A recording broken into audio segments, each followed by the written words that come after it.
네, 오늘은 본문의 말씀을 가지고 하나님의 위로라는 제목으로 함께 은혜를 나누려고 합니다. 우리는 현재를 살아갑니다.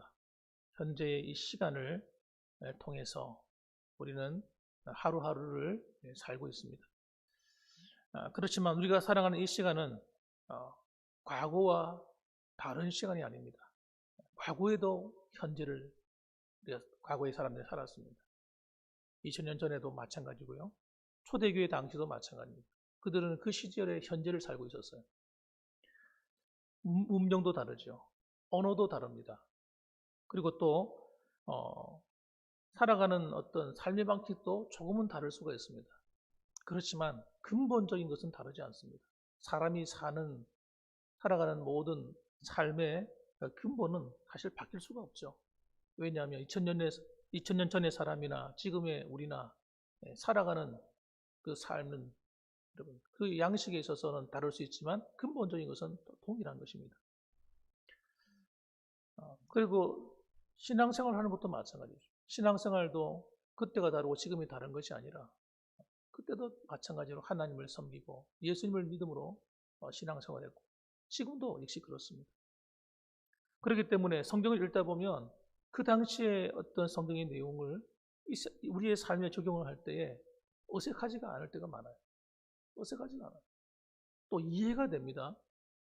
특히 구약 성경 같은 것도 읽을 때에도 이해가 되잖아요. 도무지 무슨 말인지 모르겠어. 이렇게 되지 않잖아요. 역사서를 읽는다든지 구약 성경에 나와 있는 그런 어떤 시편 말씀을 읽는다든지 하다 보면 우리가 느끼는 고민 그들도 하고 있었고 우리가 겪는 갈등도 그들이 겪고 있었던 겁니다. 또 그들이 받는 유혹도 마찬가지죠. 우리도 역시 그들과 동일한 유혹을 받으며 살고 있는 거예요. 그렇기 때문에 시간적으로는 사실 수천 년을 초월해 있지만 그러나 우리는 오늘 성경 말씀을 통해서도 우리는 우리의 삶에 대해서 하나님의 응답을 받을 수가 있는 것이죠.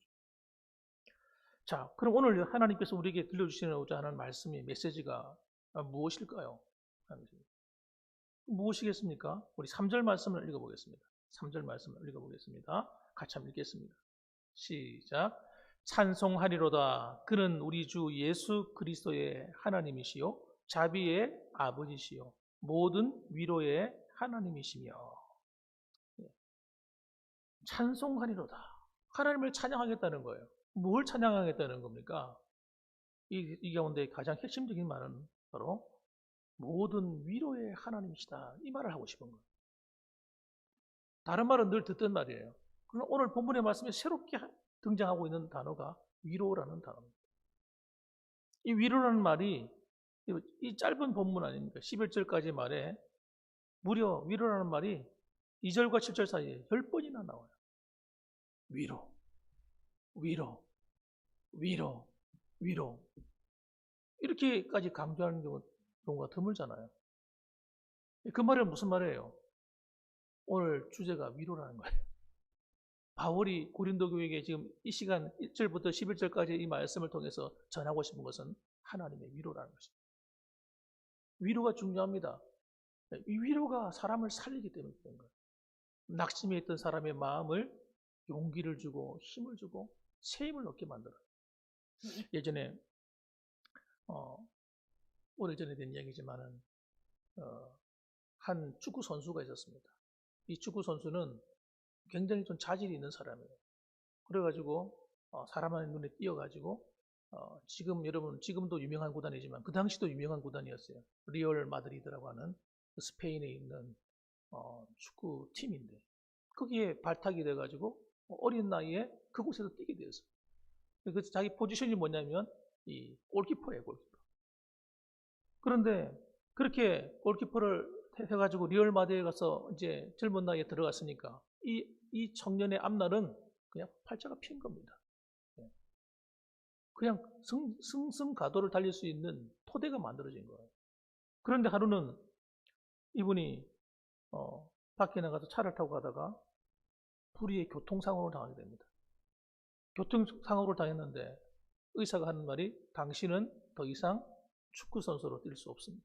운동하면 큰일 납니다 하는 청천 벼락 같은 소리를 들은 겁니다.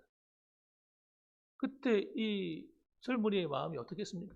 그 병원 침상에 누워 있는데 그야말로 죽고 싶은 거예요. 마음이 죽고 싶은 마음밖에 없는 거죠. 이제 좀 뭔가 좀 자기가 굉장히 좀 이제 뭔가 길이 열릴 것 같은 그런 정말 좋은 기회를 만났는데 갑자기 축구 선수를 그만둬야 되니까 그야말로 앞날이 그냥 먹구름이 잔뜩 들어지는 겁니다. 그렇게 침상에 누워 있는데 하도 얼굴이 그늘지고 힘들어하고 있으니까 또 재활치료가 시간이 길게 걸리잖아요. 교통사고가 심하게 난 사람들은 재활치료하는데 시간이 많이 걸립니다. 그러니까 그 옆에 있던 간호사가 보기가 너무 딱해가지고 뭘 갖고 도와줄까 하다가 기타를 하나 샀어요. 기타를 사가지고 그 사람 청년에게 주면서 이 음악이라도 한번 배워보라고. 그 노래를 불러보면 마음이 좀 시원해질 거라고. 그러면 기타 한 대를 사준 겁니다. 그리고 처음에는 그들도 받겠습니까? 마음이 낙심되어 있는 사람은 아무것도 하기 싫은 거거든요. 그들도 보지도 않았을 거예요. 그러다가 하루는 기타를 잡고 치면서 노래를 부르는데 마음이 왠지 모르가 시원해지는 거예요. 그러면서 자기의 마음에 있는 것을 곡을 쓰기 시작했어요. 곡을 써가지고 자기의 마음을 표현도 하고. 그러다 보니까 이 친구가 어느 날, 그 노래 대회 같은 데 나갔는데, 거기 나가가지고 그랑프리를 받은 거예요. 자기가 쓴 곡을 가지고 그랑프리를 받아서 최고의 우수음적으로 합격한 거예요. 그리고 이 사람이 유명한 팝 가수가 됐습니다. 이 사람의 이름이 뭐냐면, 훌리오 이글레시아스라고 하는 유명한 팝 가수예요. 스페인 출신. 여러분, 이 사람이 여러분, 만일에 그 마음이 낙심됐을 때 그대로 놓아뒀더라면 아마 거기서 빠져나오는데 한참 오래 걸렸을 거예요. 어쩌면 그 사람이 마약을 하거나 술을 마시거나 그러면서 인생을 낭비했을지도 몰라요. 근데 한 간호사의 그 위로의 손길이 그 청년의 미래를 바꿔놓은 겁니다. 여러분, 오늘도 우리가 살아가는 이 삶은 여러분, 여러 다양한 어려움이 도사리고 있습니다. 그럴 때마다 우리가 여러분, 무엇을 보고 도대체 힘을 얻을 수 있겠습니까? 우리는 위에 계신 전능하신 그 하나님이 우리의 힘이시요 우리의 구원의 능력자가 되심을 믿으시기 바랍니다. 그래서 여러분 사도 바울이 그 이야기 하고 싶은 거예요. 그 이야기를. 그는 예수 믿는 것 때문에 복음 전하는 것 때문에 엄청난 핍박을 받았어요. 얼마나 고통스러웠는지 죽을 고비를 얼마나 넘겼는지 몰라요. 가는 곳마다 자기를 환대해 주는 사람들보다는 자기를 죽이려고 하는 사람이 많았어요. 심지어는 목숨 걸고 죽이기 위해서 그냥 이 사람을 추적해 오는 만나게 하면 죽이겠다고 하는 사람들이 동맹을 맺어가지고 이 사람을 따라다니고 있어요. 그러니까 얼마나 힘들었겠냐고요. 게다가 여러분 사회로부터도 이제는 갈수록 힘들어집니다. 사회로부터 예수 믿는다 그러면 전도하고 성교한다 그러면 압박이 들어오는 거예요. 심지어는 국가가 나서서 탄압을 합니다. 이러니까 어떻게 됩니까? 정말 힘든 일이죠. 그래서 그 당시에는 예수님을 믿는다고 하는 것은 대가를 치러야 되는 대가를. 우리는 대가를 치를 필요가 없잖아요. 그냥 얼마든지 교회 가고 싶으면 교회 나오고, 기도하고 싶으면 기도하고, 전도하고 싶으면 전도하고, 할 수 있는 그런 환경이 되어 있잖아요. 그런데 이 당시에는 여러분 그렇게 하면 대가를 치러야 돼요. 그러니까 여러분 얼마나 힘들었겠냐고요. 자, 우리 8절 말씀 읽어보겠습니다. 8절. 우리 8절 말씀 읽어봅니다. 형제들아 우리가 아시아에서 당한 환난을 너희가 모르기를 원하지 아니하노니 힘에 겹도록 심한 고난을 당하여 살 소망까지 끊어지고 우리는 우리 자신이 사형 선고를 받은 줄 알았으니 이는 우리로 자기를 의지하지 말고 오직 죽은 자를 다시 살리시는 하나님만 의지하게 하심이라. 여기 보니까 뭐라고 기록해 있어요? 8절에 보니까 형제들아, 이 고린도 교회 성도들에게 하는 이야기죠. 우리가 아시아에서 당한 환난을 너희가 모르기를 원하지 않는다. 그러면서 하는 이야기가 우리가 힘에 겹도록 심한 고난을 당했는데 살 소망까지 끊어졌다. 얼마나 힘이 들었냐면 살 소망이 끊어지고 우리는 사형 선고를 받은 사람들처럼 됐다는 거예요. 언제 죽을 줄 모르는 거예요. 언제 죽을 줄. 그런 가운데서도 우리가 사역하고 있었다. 그러니까 바울만 그런 일을 당했겠습니까? 바울과 함께 동력했던 많은 주의 사역자들이 그와 같은 위기를 겪어야 했어요. 그리고 정말 깨어서 신앙생활 하려고 하는 성도들, 그런 교회들은 동일한 핍박과 환난을 받는 거예요. 여러분, 그런데 이 그런 고난 가운데서도 바울이 무엇을 바라보고 힘을 얻습니까? 9절 말씀 하반절에 이렇게 얘기하는 거예요. 이는 우리로 자기를 의지하지 말고 오직 죽은 자를 다시 살리시는 하나님만 의지하게 합니다. 바울이 환경을 어떻게 해석을 한 거예요? 그 어려운 환경을 바라보면서 하나님, 우리가 주를 위해서 희생하고 주를 위해서 헌신하고 주를 위해서 봉사하고 주를 위해서 선교하는데 하나님 왜 우리를 이렇게 힘들게 만드세요? 좀 환경을 좀 좋게 만들어 주셔가지고 하나님 일마다 척척척척 풀려주고 그냥 만사가 그냥 형통하고 그러면 얼마나 좋아요 하나님. 어쩌면 그럴 수 있습니까? 왜 이렇게 말을 할 수도 있잖아요. 얼마든지 그렇게 말할 수 있는 거, 불평할 수 있는 거거든요. 그런데 그런 어려운 상황을 어떻게 해석을 했어요? 아, 우리로 하여금 사람을 의지하지 말고 세상을 의지하지 말고 하나님만 의지하게 하라는 말씀이구나. 그렇게 해석을 했다는 거예요. 여러분, 신앙생활은 여러분, 해석을 잘해야 됩니다. 믿음을 가지고 우리가 바르게 해석을 해야 돼요. 부정적으로 바라보면 모든 것이 여러분, 부정적으로 보이는 거예요. 하나님이 나를 향한 뜻을 여러분, 성경을 통해서 깨달으셔야 됩니다. 우리에게 왜 이런 어려움이 왔을까요? 어떤 사람들에게는 어려움이 올 수 있습니다. 힘든 일을 만날 수 있어요. 그런 일이 올 때 우리는 어떻게 생각해요? 어떤 사람들은 낙심하고 속상해하고 에이, 기도하기 싫어. 기도할 힘을 잃어버리기도 하고 그렇지 않습니까? 그럴 때마다 정반대로 생각하라는 거예요. 그것이 아니라는 거예요. 하나님이 그 사건을 통해서 따라합시다. 하나님만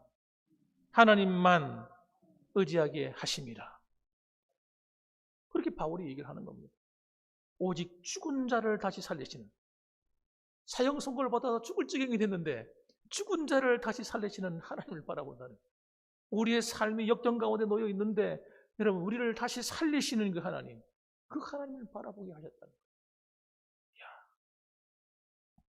이것이 바로 바울이 말하고자 하는 우리를 향한 말씀. 세상에 환난을 당하기 좋아하는 사람은 어디 있겠어요? 고난 당하기 좋아하는 사람이 어디 있겠어요? 이렇게 가는 인생에 살아가는 길이 왜 이렇게 역경이 많아? 그걸 좋아하는 사람이 어디 있겠어요? 그런데 여러분, 제가 지나오면서 깨달아 본 게 있어요. 그것이 뭐냐면 내가 성공적으로 살았든지 때로는 내가 실수하고 넘어졌든지 그 모든 것이 지나고 보면 전부 다 내 인생에 하나님이 교훈이 더라고요. 합력해서 선을 이루시더라고요. 그때는 잘 몰랐는데 시간을 지나고 나니까 깨닫게 됐어요. 아, 이거 하나님이 이런 뜻을 갖고 계셨구나.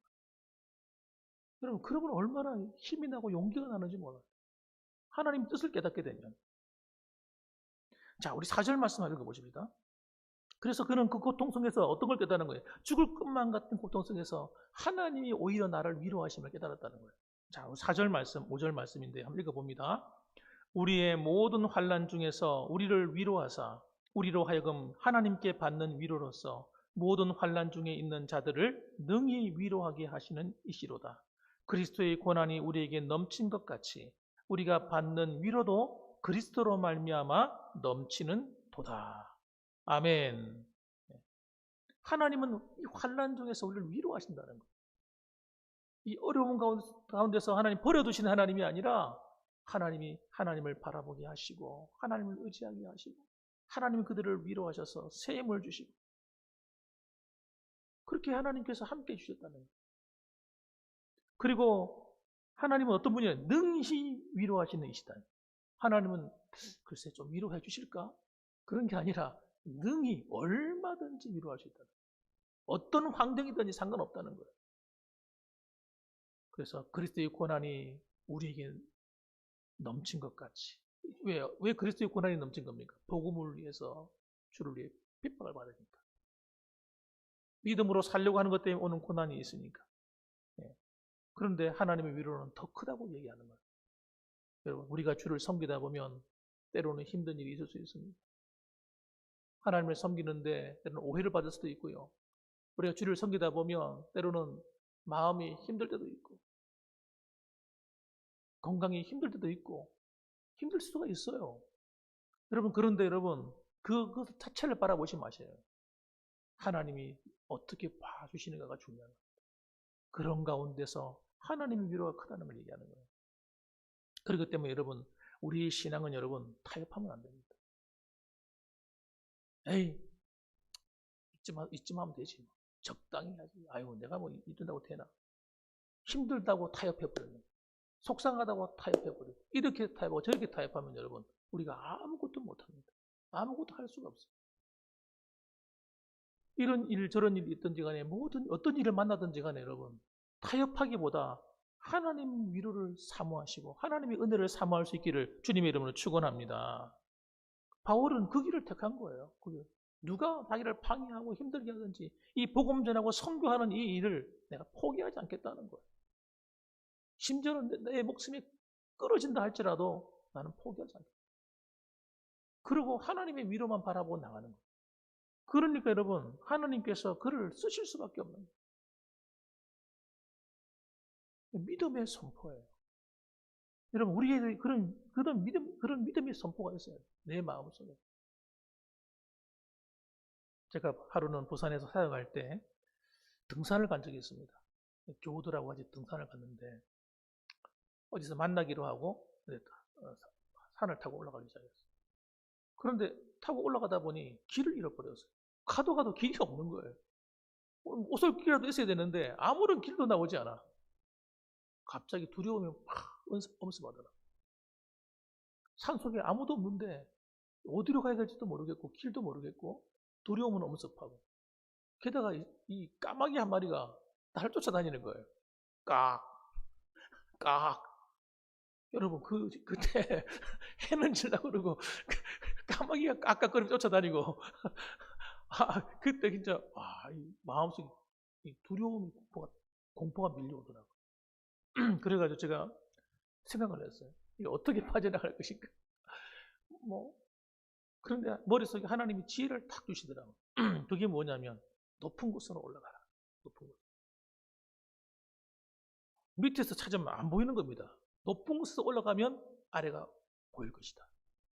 이런 확신이 오는 거예요. 희한한 확신이 오더라고요. 그래서 그래 모르겠다. 일단 무조건 위로 올라가자. 그래서 정상을 향해 올라가기 시작했어요. 길이 없어요. 가파르니까 엄청 가파른 길인데 그걸 따라서 막 올라가기 시작했어요. 올라갔어요. 얼마나 올라갔는지 모르겠어요. 정신없이 올라갔거든요. 미끄러지기도 하고 하면 올라갔는데 딱 올라가니까 산 등성에 산마루에 길이 쭉 나있는 사람들이 산마다 안 간 데가 없는가 봐. 산 그 꼭대기에 길이 다 나있어요. 딱 올라가니까 아래가 한눈에 다 보이는 거예요. 이리 가면 되는구나. 이리 가면 되는구나. 여러분 우리가 여러분 여러 가지 인생의 복잡한 문제에 갇혀 있으면 여러분 길이 안 보입니다. 어디로 가야 될지 모르겠어요. 혼란스러워요. 근데 하나님의 눈높이로 가셔야 돼요. 그때는 다른 방법이 없어요. 하나님이 바라보시는 관점으로 하나님을 향해 올라가야 돼요. 나아가셔야 돼요. 그러니까 여러분 사도 바울이 기도하는 가운데 하나님을 사모하는 거예요. 하나님을 바라보니까 여러분 옆에 와가지고 사도 바울 선생님 당신은 지금 이 길로 가면 예루살렘에 들어가면 죽습니다. 지금 큰일 나면 당신을 죽이려고 하는 사람이 지금 쫙 깔렸습니다. 막 온갖 겁을 주는 소리를 다 해도 괜찮아. 내가 주를 위해서 죽는 것도 하나님의 영광이야. 그러고 그냥 가는 거예요, 여러분. 왜? 길이 보이는 거예요. 하나님이 어떻게 자기를 쓰실지가 보이는 거예요. 그러니까 사람의 소리에 구애를 받지 않아요. 환경이 막 들려주는 소리에 그 두려움의 소리에 공포에 휩싸이지 않는 겁니다. 그래서 여러분 우리가 정말 이 어려운 일을 만났을 때 해야 되는 일은 하나밖에 없어요. 그게 뭐냐? 하나님만 바라보는 겁니다. 하나님을 의지하는 거예요. 그분이 나를 향한 메시지를 듣는 거예요. 다른 방법이 없어요. 하나님은 우리가 어떤 상황에 있든지 간에 하나님 자신을 의지하길 바라세요. 우리 다시 한번 읽어봅시다. 우리 9절 말씀 한번 읽어봅시다. 9절 말씀 한번 읽어봅니다. 읽어봅니다. 우리는 우리 자신이 사형 선고를 받은 줄 알았으니 이는 우리로 자기를 의지하지 말고 오직 죽은 자를 다시 살리시는 하나님만 의지하게 하심이라. 우리로 자기를 의지하지 말고, 어려움을 만났을 때 자기를 의지하지 말라는 거예요. 자기를 의지하지 말고 오직 죽은 자를 다시 살리시는 하나님만 의지하라. 왜? 그곳에 진정한 위로가 있기 때문이라는 거예요. 나를 지키시고 보호하시는 하나님, 그 하나님의 손길이 여전히 나를 떠나지 않고 그 어려운 가운데서도 죽을 고비를 넘기는 바울과 함께 해주셨다는 얘기를 하는 겁니다. 그래서 여러분, 사도 바울은 오늘 우리에게 그 하나님을 바라보기를 원하시는 거예요. 오늘 수요 예배에 나오신 여러분들, 하나님을 바라봅시다. 우리 10절 말씀 한번 읽어보세요. 10절 말씀. 자, 읽어봅니다. 시작. 그가 이같이 큰 사망에서 우리를 건지셨고 또 건질 것이며 이후에도 건지시기를 그에게 바라노라. 그렇게 하나님만 의지했더니 어떤 일이 벌어졌어요? 그가 이같이 큰 사망에서 우리를 건지셨고 정말 절대절명의 위기에서 건진다. 바울이 그런 일이 한두 번이었습니까? 사실은 어마어마하게 많았죠. 강도로부터 또 돌에 맞아 죽을 뻔도 하고 물에 빠져 죽을 뻔도 하고 정말 그가 당한 고난은 이런 말할 길이 없습니다. 그런데 그가 안 죽었어요. 하나님이 그와 함께 해주셨기 때문에. 그래서 그가 얘기합니다. 우리를 건지셨고 또 건지실 것이고 또 건지시기를 그에게 바라노라. 그렇게 하나님 앞에 간구하는 겁니다. 오늘도 하나님 이 바울의 기도가 여러분의 기도가 되시기를 주님의 이름으로 축원합니다. 아멘. 기도하겠습니다.